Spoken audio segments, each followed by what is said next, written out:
Bismillahirrahmanirrahim. Assalamualaikum warahmatullahi ta'ala wabarakatuh. Tuan-tuan yang dirahmati Allah Subhanahu wa ta'ala sekalian, kita jumpa lagi minggu ni dalam soal jawab agama Sinar Islam Plus. InsyaAllah kita akan bincang satu lagi soalan daripada pembaca pada minggu ini berkenaan dengan malas solat.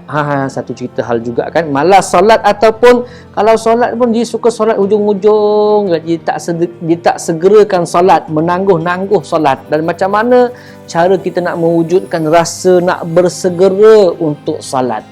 Yang pertama, para penonton yang dirahmati Allah, sebahagian orang tidak sedar kenapa kena solat. Bukan tak tahu, tak sedar. Kan? Perlu untuk kita ada kesedaran dalam diri kita untuk solat. Itu yang pertama. Perlu wujudkan kesedaran. Bukan tak tahu, perlu sedar. Yang keduanya, macam mana kita nak sentiasa sedar? Kita nak sentiasa sedar, kita kena sentiasa ingat kepada mati. Kafa bil mauti wa'idha, kata para ulama. Cukuplah mati itu menjadi peringatan kepada kamu. Kita nak nangguh-nangguh solat kan? Nak tangguh solat, kalau kita nak tangguh solat, entah sebelum sempat kita solat, kita pergi dulu dalam keadaan kita tak sempat solat. Besarnya dosa meninggalkan solat, sampai sebahagian ulama ada dalam mazhab Imam Ahmad menyebut beza antara orang beriman dengan orang kafir adalah meninggalkan solat. Boleh jatuh kafir kerana meninggalkan solat dengan sengaja. Jadi bahaya sangat. So bila kita tak ada kesedaran itu menyebabkan kita boleh buat main-main je. Kita rasa macam kita rasa lama lagi nak hidup. So penting untuk kita sentiasa ada kesedaran dan ingat kepada mati. Yang ketiganya, ramai orang tak ambil berat. Mesti plan untuk segerakan salat. Hidup kita ni kalau kita merancang betul, insya-Allah kita boleh solat pada awal waktu.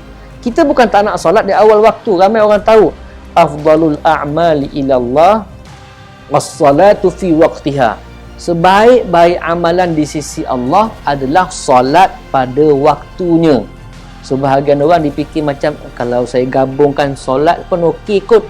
Di solat ujung-ujung zuhur supaya habis sembahyang zuhur, Assalamualaikum warahmatullahi, Assalamualaikum warahmatullahi, Allahu akbar, Allahu akbar. Kalau boleh macam tu dia nak. Punyalah dia tangguh-tangguhkan solat kan. Percayalah, orang macam ni walaupun solatnya sah, tetapi dia tak dapat amalan solat yang paling baik. Kita nak buat amalan, nak buat untuk Allah.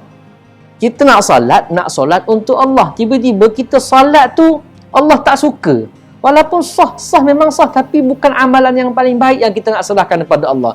Rugi sangat. Dan kalau orang yang selalu ajar diri dia menangguh-nangguhkan salat, yakinlah kita akan tengok macam mana hidup dia pun sentiasa terkejar-kejar. Dia ada budaya suka menangguh-nangguhkan kerja. Pasal apa? Salat pun ditangguh, apatah lagi dalam kehidupan dia. Salat akan mempengaruhi hidup kita. Kalau hidup kita ni jenis kelam kabut, tengoklah macam mana salat kita.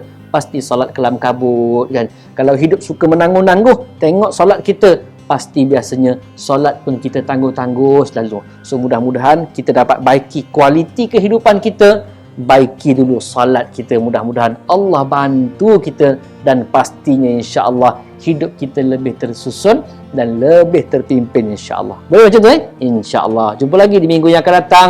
Insya-Allah SI Plus, makin berilmu, makin jelas. Assalamualaikum warahmatullahi taala wabarakatuh.